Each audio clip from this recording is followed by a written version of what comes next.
photographers are entering in a world where you have to multitask between going from just capturing stills and being a journalist to now also paying attention to audio and video, sound especially, and also the way you think changes quite drastically in that you have to have a very strong idea of what the final piece is going to be as you're producing it. And that was never particularly easy for a photojournalist to do. It's a struggle for people entering into this world because they're being asked to wear many hats and not compromise the integrity of the piece as a whole, and let alone their work as journalists.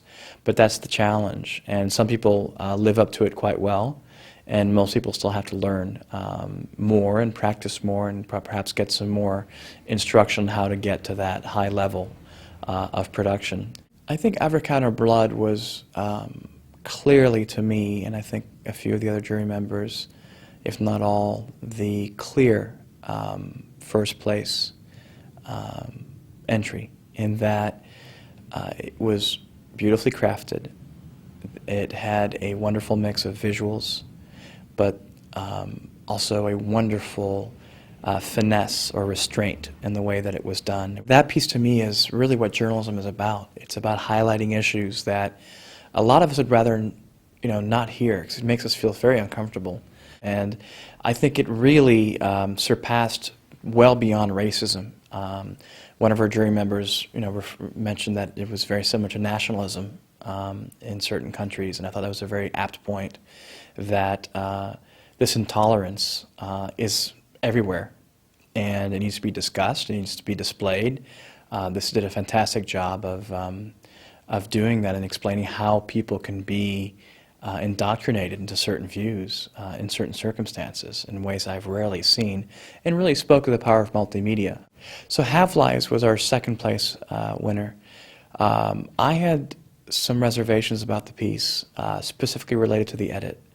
I felt that while I'm always open to having a bit more of a free flow execution where things don't necessarily match and marry, I really need to see imagery and video that matches some of the claims that are being made by the author, and I'm not sure that that happened at all times. I had a very guttural reaction against putting a piece that didn't have as strong an edit as it could have had, because that piece could have really been incredibly, significantly more strong had it been edited more tightly. So I love the elements. I loved what the author did. I think there were some fantastic interviews, some very intimate interviews that are beautifully shot. I like the approach that was taken with the piece. But, very, very true to my heart is the power of the edit and the discipline that you need to do that. America's Dead Sea was an example of keeping it simple, in my opinion. This piece just showed a really good balance. And it did something that's very, very hard to do, which is to use comedy or sense of humor, especially in a short film or a television show, or in this case, a multimedia piece. It takes a lot of finesse. It's very easy to not be funny.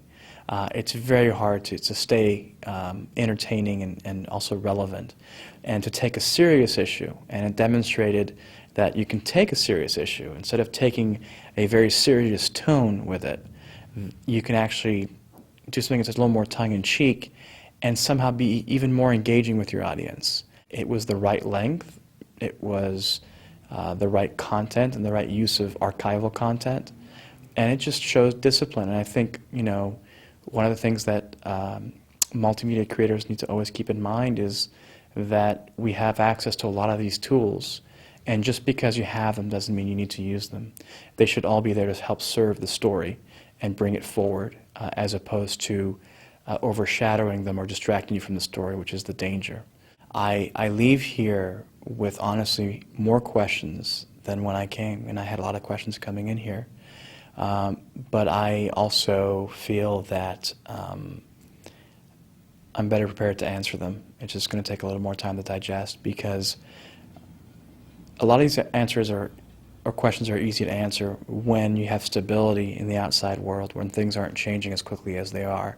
What's making it difficult to answer a lot of these basic questions that we have is that the media landscape is changing very rapidly and by the day, that news organizations are being redefined.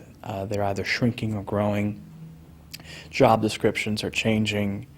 The traditional professional journalist is now a freelancer more often than not, perhaps sometimes bloggers, perhaps very independent, and distribution methods are changing very quickly as well. What I do know will stay the course is storytelling, especially journalistic storytelling. Since the start of man's history, there's been a need to write things on the wall or draw things on the wall, and we need stories to help teach one another about our past and help us with the future. And that will never go away. Now, the way it's told may evolve, but the fundamental building blocks will always remain.